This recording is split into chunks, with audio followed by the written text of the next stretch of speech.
Welcome to Residential Tech Talks. I'm Jeremy Glowacki, Executive Editor of Residential Tech Today. This week, Ted Green joins us from Metuchen, New Jersey, where he is president of the Stratacon Group, a strategic marketing company for the consumer electronics industry. Ted's career spans more than 30 years, all in the CE business. His work has taken him from mass merchant and specialty retailing to manufacturing, distribution, and now strategic marketing and journalism. He may be best known for his influential and sometimes controversial strategy newsletter, which gained a ton of new subscribers recently thanks to his reporting on the challenges facing CEDIA Expo planners as the COVID-19 Delta variant led to a mass exodus of exhibitors just before that show. I consider Ted a good friend, and I appreciate how he ruffles feathers in the industry, just as long as I'm not the subject of any of his stories. Ted Green, welcome to the podcast. What? I can't do a Jeremy Glowacki expose? Hey, when I parted ways with my last employer after 20 plus years, I did get my first taste of being part of a story with you. Right. And I thought, oh, this is what it feels like to be quoted by Ted Green and have him say, "Can I put you on the record? Is that on? That on the record?" I'm like, oh, I don't like this. I don't like being on the other side of the story. I like reading. Usually, journalists are my toughest interview. They're so not used to talking about themselves or their situation. They're so used to being the questioner, not the questioned. So, but you were fine. You did a great job. Hey, well, thank you. And it was interesting to go from, hey, we're going to have the most candid conversations off the record, behind the scenes, gossiping about people we do and don't like, and stories that just kind of get us annoyed, and everything's just between friends. And then all of a sudden, wait, you're quoting me on something. So anyway, hey, you and I were on the same press call yesterday with a company called Russ Sound. We were indeed. Audio company. Yeah. And I couldn't interact much because I was in the car, which I rarely am when I'm on those calls, because I really like to be at my desk. And I had to pick up my daughter at school. So I got there early and logged into Zoom and thought I could just be kind of hidden in the background. And then they're like, "Hello, are you there?" And I had to show my face briefly and then go back to the still image. But Russ Sound's CEO made a little crack about your beard. And I thought that was... like a little bit of a questionable thing. Hey, you're dealing with Ted Green here. Do you really want to be joking about his beard? He's going to put you on the record next. But I was mostly annoyed because it took away my first question, which was what you're going to dress up for for Halloween this year. Yes, we are at the spooky time of the year, aren't we? Yeah, I was going to ask you if it's Charles Darwin, David Letterman, or Santa Claus, but then like the Santa Claus joke was already taken, so I can't do it. Yeah. And as you could probably tell yesterday, I'm a little over the Santa Claus thing. I know. I know. I was like, "Ooh, don't poke him. That's not good. He does not like that one." Yeah, no, I got this. I got a mask that's a skeleton mask, and masks generally don't work well with beards, but no. This one, because it's a black mask with silver paint on it. And my beard, actually, I know to a lot of people looks white. It's actually a silver beard. It actually looks kind of freaky that there's like the skeleton's got a beard. So it's kind of interesting. We'll see. I don't know how many kids we're going to get, because here in New York, New Jersey, we're supposed to have a washout weekend. I mean, Friday, Saturday, and Sunday. We're getting some remnants of some storm coming up the coast. So I don't know if we're going to see very many kids, but I have 4 kids, and Halloween was always a family favorite. We all went out, my wife and me and all the kids, and so we enjoy Halloween. Yeah, we're getting that weather right now in the Midwest that's headed your way, and it's fortunately going to clear out of here before Sunday. So we're lucky, but I think you're going to feel it pretty much there. Yeah, we've had a couple of big storms lately, so yeah, for sure. Well, I wanted to kind of start off with the big story. I sometimes bury the lead, but this one, you really were a name that was coming up a lot during CEDIA lead up to CEDIA Expo. And it was like our country. It was 50-50. Maybe you're more on the positive side, but there are those who are like blaming Ted Green for the CEDIA demise, and others saying, thank you, Ted Green, for doing this tough job of just helping us figure out who's going to be there and whether it's worth traveling to the show. I was on that side, and frankly, between peers at CEDIA when we went, we were all saying, hey, he was doing the hard work that we weren't able to do just because of whatever. Some of it political, some of it just, you were already doing it, so why duplicate effort? So I was feeding you what I knew when I'd get a cancellation and things like that. But what did that do for you? I mean, it seems like it really increased your subscribers to your newsletter, for one. Yeah, so I am very aware of the controversy surrounding it. From my perspective, I was doing what I do, which is that I would hear that a manufacturer was announcing that they were going to pull out of the show, and I would report it. What I did was a little bit unique that time, because the show was approaching rapidly, and it's always a big event, but it was made even bigger because of the controversy swirling around the rise of COVID and whether exhibitors were going to continue to exhibit or whether they were going to pull out. So I actually started going to daily postings, and actually I posted in real time from morning till night.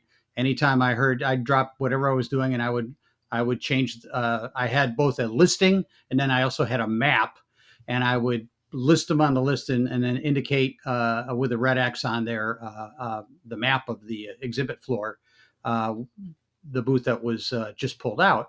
And I also started doing daily newsletters. I usually do a once a week newsletter.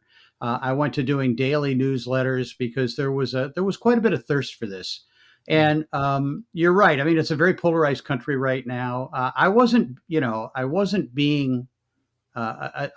attempting to be judgmental in any way, shape, or manner. I was really just trying to report the news. When I called up a company to find out if they were planning on going ahead with their exhibiting or whether they were going to pull out, it didn't matter to me what their answer was. If it was, yeah, we're staying in, we're gung ho, and I certainly ran into those. Great. I didn't put them on that list. They were on the list of exhibitors. If they said, no, we've made the tough decision and decided to pull out, then I would put them on the list. So it really didn't matter to me. But yeah, there was some controversy surrounding it. I got everything from literally somebody telling me I killed the show. I don't think I have that much power, but but at the same time, I was getting emails and phone calls of people that said, God bless independent journalism, that they were hungry for this news. They were having trouble finding this information. They were hearing rumors. They wanted fact. I tried to double check every listing. In fact, I didn't list it unless I was able to double check it.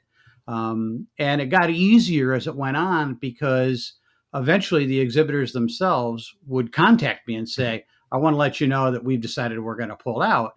Made it a little bit easier. Yeah. I would say at the end of the day, it probably ended up, you said 50-50. I want to say it was probably more, maybe not 2-1, but more favorable to having this coverage. And even if you look on my website and you look on the comments, there was a person who posted on there that we decided to go ahead and exhibit, but we just wanted you to know we appreciated your coverage because it helped us, like manage expectations. Yeah, exactly. We knew what to expect. Yeah. When we got there based on this coverage, so we appreciate that. So it did a lot for me. As you know, I've been doing this since 2007, my newsletter and my website, and I have a lot of big stories I've covered over the years. This story now, and when I look at my stats, is the biggest story I've ever done. Mm-hmm. And it was the biggest story I'd ever done in 2.5 weeks. I've got stories that continue to draw, as you know, right? Electronic journalism, right? We talk about the long tail. We talk about how we post something and people will read that for weeks, months, and maybe even years down the road, doing searches on various brands, for example, and reading our story. So I've got stories that have been out there soaking for years and have pulled big numbers, and this just blew by them all in 2.5 weeks. It was great in that regard. It also has brought me, as you mentioned in your a great introduction, by the way, I appreciate that. Um, uh, I have two parts of my company. I have a marketing company that assists largely small and medium sized businesses in strategic marketing. And then I have what I call my publishing division, which is strategy.com newsletter, and then a strategy.com website, and then a once a week a newsletter. It has brought me, I'm in the process right now of finalizing 2 new sponsors, and I am in discussions right now with 3 new clients. So it brought a lot of attention to what I was doing. In my mind, I was trying to be fair and independent and just simply report the news. I know that some people interpreted that as me being critical. I think that was just the way they were reading it. I don't think that was the way it was written. To me, the news was this brand has decided to pull out. If another brand didn't, that was fine too. So, it was a huge story. Well, I think that you typically have an approach which is more like digging for some underlying truth that others maybe aren't exploring, or that could be seen as controversial or whatever it is. But this time, that was about as straightforward of a story that I think I've read of yours, other than just reporting on a new product that we all report on, and there's really nothing to dig into. But Right. I wouldn't say that you were making any kind of claims or editorializing a whole lot in that story. You're frankly just reporting what was happening as it happened and letting keep people kind of have a tally of who was going to be there and who wasn't going to be there. So I thought that was interesting that caused so much controversy for some people, whereas it's really not that much like that you were adding from a commentary standpoint.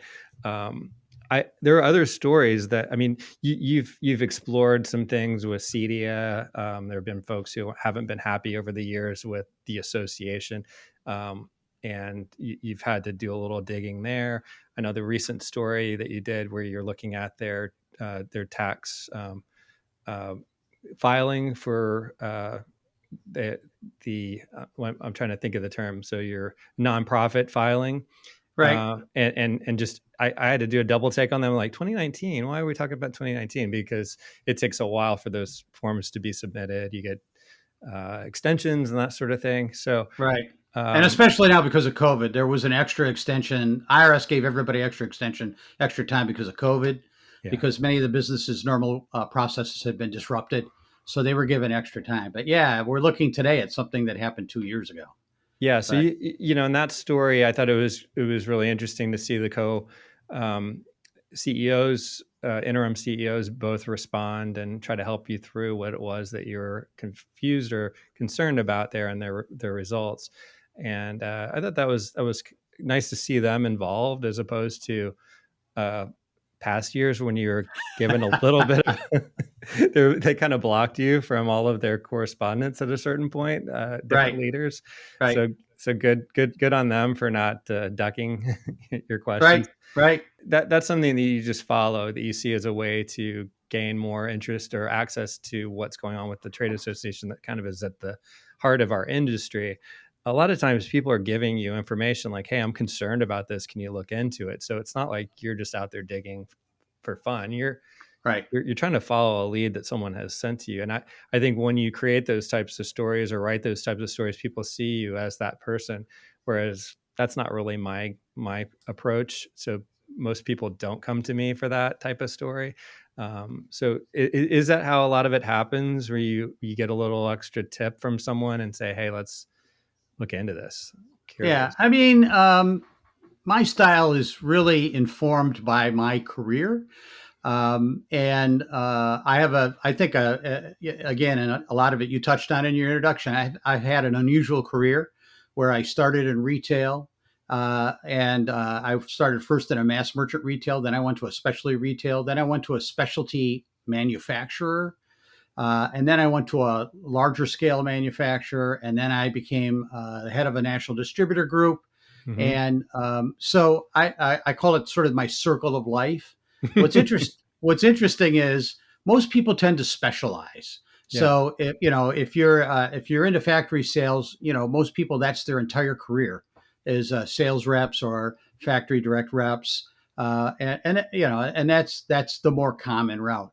And when whatever role you have a certain outlook or perspective. To a certain degree, we all have blinders on. I mean, you do that just to some degree to keep the noise blocked out and keep focused on what you're doing. But when you've gone from position to position, you see everything from a broader perspective. So generally, the people that get upset with me can only see things from one perspective, which is, this is our message, and we don't want anything other than just what that message is. But what I try to what I try to remind everybody of is that look, you have a lot of stakeholders. So if it's an announcement from a manufacturer, for example, you have a lot of stakeholders. Yes, you have your message, but you've also got dealers. I mean, I was a retail buyer for a while, so we felt a strong connection with our brands. They were important to us, and decisions they made could positively or negatively affect us. And very often, when they craft their messages or they make their decisions, they can often forget about these other stakeholders, whether it's their dealers, whether it's their salespeople, whether it's their marketing team, whether it's their operations. Because I've had that whole circle of life experience, it's easier for me to see that. And my personal philosophy is, none of us are gods. We're all men. We all have our strengths. We all have our weaknesses. Strategy and Stratacon, we're not perfect. I mean, if you'd like to hear all the things we do wrong, I hope you have a long time, because it's been a long career. I've done a lot of wrong things. My theory is, and some of this comes from, for 14 years, I worked for a Japanese company, and they have this really interesting philosophy of everything in balance. And so my philosophy is, if I completely reveal myself, my strengths and my weaknesses, and then let you make a choice, if I've done well, my strengths will speak to you and more than my weaknesses. And I think that's true of manufacturers. Let's tell them everything, and let them make their own decision. Let me just give you one quick example. Okay. There was a story. I'm going back several years now, and a couple of owners ago, I got a call from somebody who said, they just had mass layoffs, right, at Boston Acoustics. Okay. And this is when they were part of another organization that they're no longer a part of. And that's not even really an important part of the story. Now, that person wanted me to do a hit job on Boston Acoustics, and he was angry. He was one of the ones obviously let go. I called the company that owns Boston Acoustics and spoke to them and said, what can you tell me about this? And so they, this is actually a long story, but I'm going to give you the truncated version. Basically, they explained they had acquired the company. There were some redundancies with, and et cetera, et cetera. It was a management decision. So I wrote the story, and in the story, I included really both perspectives. There was a layoff. They didn't announce it. That was a little opaque. I would have preferred they be a little more transparent and explain why they had to do this, and maybe talk about the packages and what they were doing, helping relocate some of their employees or whatever. For whatever reason, they didn't want to do that. But I wrote the story and I explained both sides, right? And I knew I got it right because both sides were angry with me. The employee wanted me to roast them. I didn't roast them. But at the same time, they weren't happy I wrote this story. But I got their message out about how this was a business decision commonly made when one company acquires another. There's redundancies that need to be eliminated and costs that need to be controlled. And that, to me, is sort of my perspective. I write a lot about the business side of the business because I'm a businessman and I've been in business for a long time. And actually, 30 years, I think you probably got that from my website. I need to change that. It's actually probably closer to 40, but I'll go with 30. I like that. And I like to write about the business side of the business. So much of our industry is these kind of cozy arrangements where you wash my back, I'll wash yours, and what the messaging that's put out there is not always the whole truth. Okay, and so what I like to do is, I've had people say to me, you should support the industry. You should be more rah rah and support the industry. And and I think you and I talked about this. I don't really view my role as supporting the industry. I view my role as supporting my readers. I talk to my readers almost every day, sometimes all day long, and I think I have a pretty good feel for what it is they're looking for. And in most cases, really all they want is the truth. No matter how angry somebody's with me about a story I've written, I they can never say that I made it up or it's a lie or it's untruthful. I don't publish any point that I haven't independently verified from multiple sources. So you may not have wanted it out there, but it's not untruthful. It's a truthful situation. And so this has been really my commitment to my readers. And I also think that the example I think I gave you was another former editor who had criticized my position on 3D televisions. I felt it was a gimmick. I didn't think it was the right thing to do. And the comment that they gave to me was, look, you've got to support this industry. This is part of what we have to do in media, is we have to support the industry. I think we're much better as an industry if we deal with reality than if we try to all subscribe to a mutual fiction that we then try to foist on the customer. So I would rather deal with the reality of all of our developments and try to work collectively together for everybody to improve, for the industry to improve. I guess in my way, that's how I'm trying to support the industry. But mainly, I just want to give my readers more facts, more details, maybe a little bit of perspective. Sometimes, for example, when I do some of my reporting on public companies that have released, let's say, a quarterly report, and I've come to recognize some of the tactics they use to sort of smother bad news and trumpet great news. And I try to unpack that so that you may still have a good feeling about that company. Again, none of this is. Sometimes people will say to me, "What do you have against Emerald Exposition?" I don't have anything against Emerald Exposition. Or in the past, people would say, "What have you got against CEDIA?" I have nothing against CEDIA.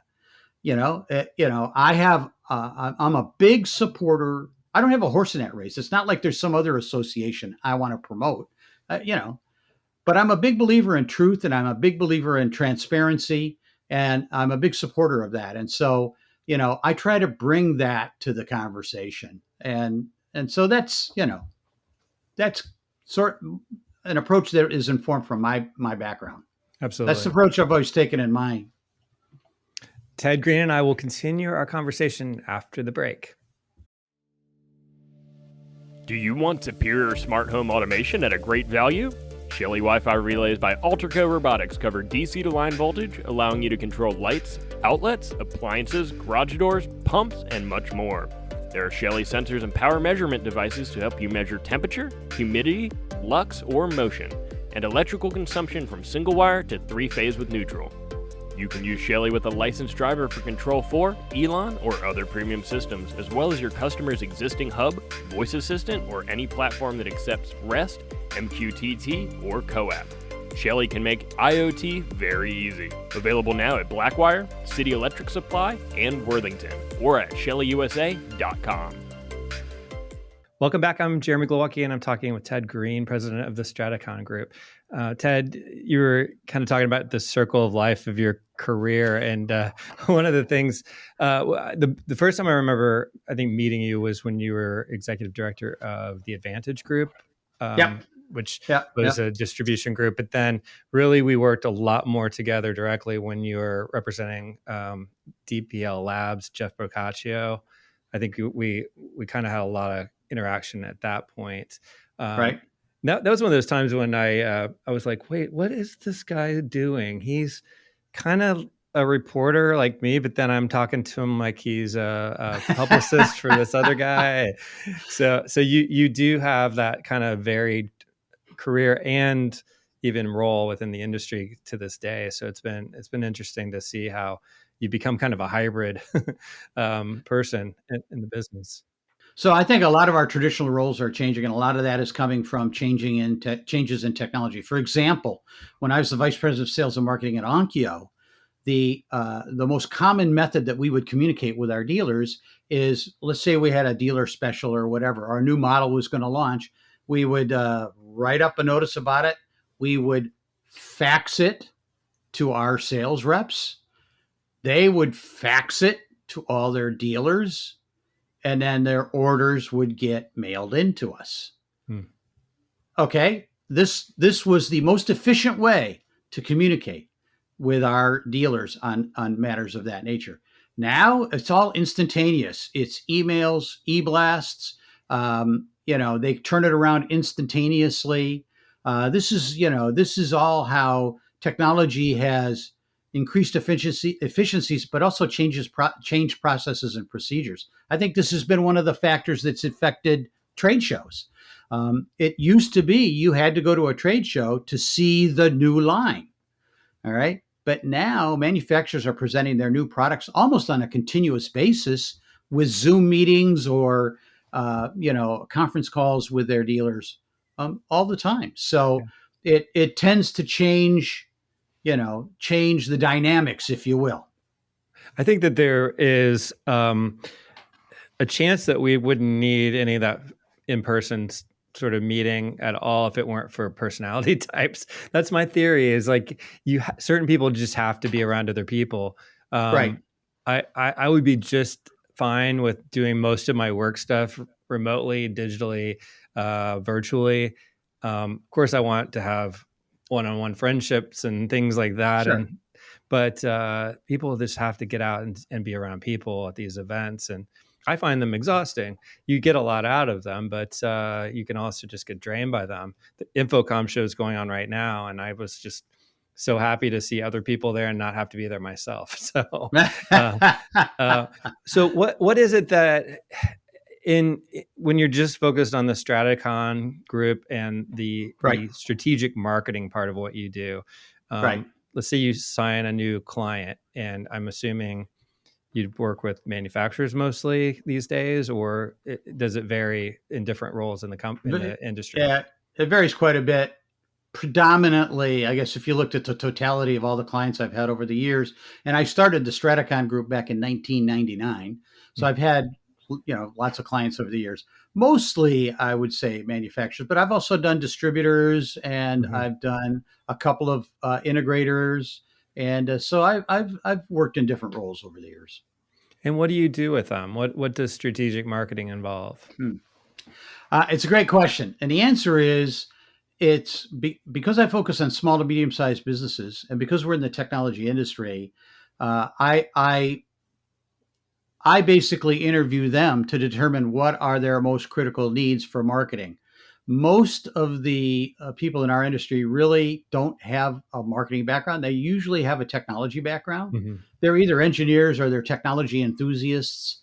Some of them have some more operational backgrounds, but they don't really have marketing background. They don't really understand marketing.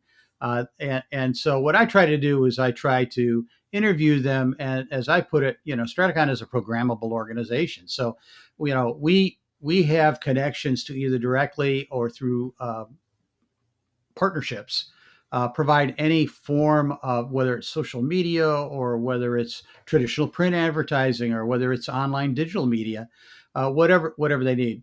Step one is to determine just what is their priority, what are their goals. And the other thing that Stratacon brings, the reason I started Stratacon, which is another whole story in and of itself. When I was the VP at Onkyo, we had a 7-figure budget for advertising. So this allowed me to talk to some of the biggest advertising agencies in New York City. We were small by comparison to major packaged goods companies, but pretty big we were a top 10 company in electronics. So, and I always had this frustrating interaction where you would interview agencies, hire agency, and then for the next few months, they're pretty worthless because they understand advertising and advertising technology, but they don't really understand your industry, number one, and then your position, your role in the industry, number two. I would spend, literally weeks of my time teaching my advertising agency about our industry and about our role in the industry and what our strengths and weaknesses are, what our competitive advantages are, and before they could produce idea number one. So that was frustrating for me. And when I decided to go out on my own, I wanted to flip the script, and I wanted to be able to go to somebody and say, look, I completely get this industry. I understand it. Let me start right now with some good ideas for you right from day one. And that's been a big part of it. The other part is that so they don't necessarily understand marketing. Another common thing that I see is people tend to be tactical. So, my competitor lowered his price 10%. We got to lower our price 10% or 12%, even worse, right? And this kind of tactical, constant, tit for tat kind of arrangement. I try to break that cycle, and I say, look, let's try to think more strategically. Let's not worry so much about what happens today. Let's see how we can make your company be the number one call brand in 3 years. And it's very hard to get somebody who's a tactical player to look at solutions strategically. But if you can get him to look at it strategically, this is where you can start to move mountains and make a real impact on a brand. So I'm very much about, while I can do all of the tactical things, I'm very much about branding, brand definition, and marketing to support your brand. And it's surprising how many people really don't understand or appreciate the power of a really good brand. I tell people, we had a great run at Onkyo and during my period anyway. It's 90% of that was just because we had a really solid brand. It was well appreciated and understood, high quality, high value, perfectly positioned between high-end lines and mainstream products. And it just fit a real niche for our dealers. And if we carefully picked our dealers, the right partners who had the right need that we fit perfectly, it would be a powerful relationship that would last for years. So I try to bring that kind of perspective. Doesn't always work. Sometimes, people just can't make that transition. But when it does, it can be, magic. So you've had so many different roles, and that was a pretty big one for you there at Onkyo, and right. You were in sales and marketing VP right. role. What brought you to that level of role? You didn't study marketing in school. I see you got your degree in telecommunications, right. Basically broadcasting, right? That's what I got at yes. University of Georgia. You went to Michigan State. So right. Communications degree, journalism degree. What, how did you get involved in technology? Was it kind of just because of that touching on broadcast stuff, or what led you into this consumer electronics business to begin with? Well, ironically, when I was at Michigan State University, as part of their program, their curriculum included, things like marketing and advertising. And oddly enough, I mean, a lot of my colleagues were sort of bored stiff in these classes, and I found them fascinating. And not just what the ad was, but what the thinking was behind it, what the strategy was, what was the, at that time, and I'm really dating myself, but the Scott Paper Company was almost out of business. And then they did this series of commercials called Don't Squeeze the Charmin. Yeah.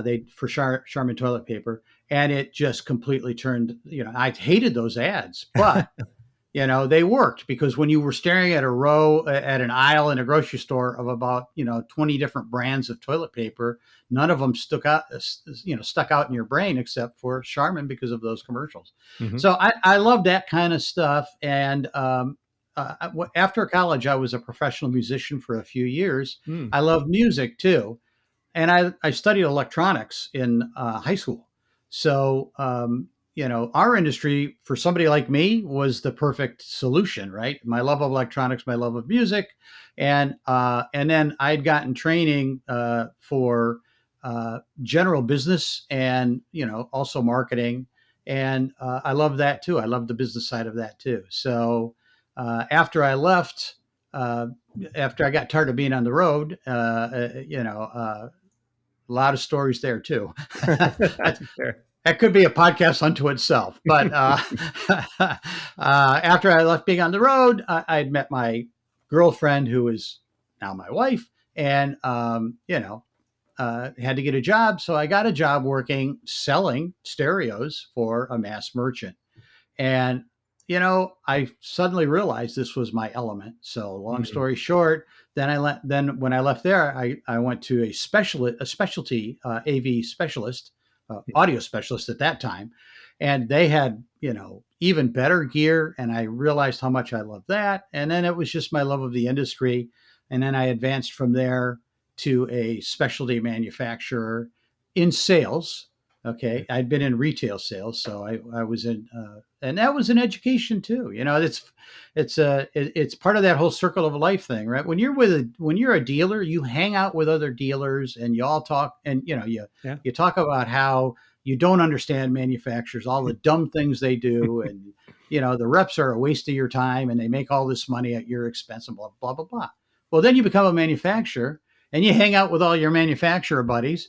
And they're all going, God, these dealers are just so stupid, and blah, blah, and I suddenly realized, everybody's wrong. I mean, either everybody's right or everybody's wrong, right? I mean, it's all the perspective that you had. So by having the career like that, I was able to take the blinders off, see, I think a little more, I call it sort of 3D, three-dimensional thinking, and seeing how the influences for each of these elements. And that really guided me when I was at Onkyo developing, for example, dealer programs or looking at product development, very strong outreach. When I joined Onkyo back in 1985, they had one product development meeting a year.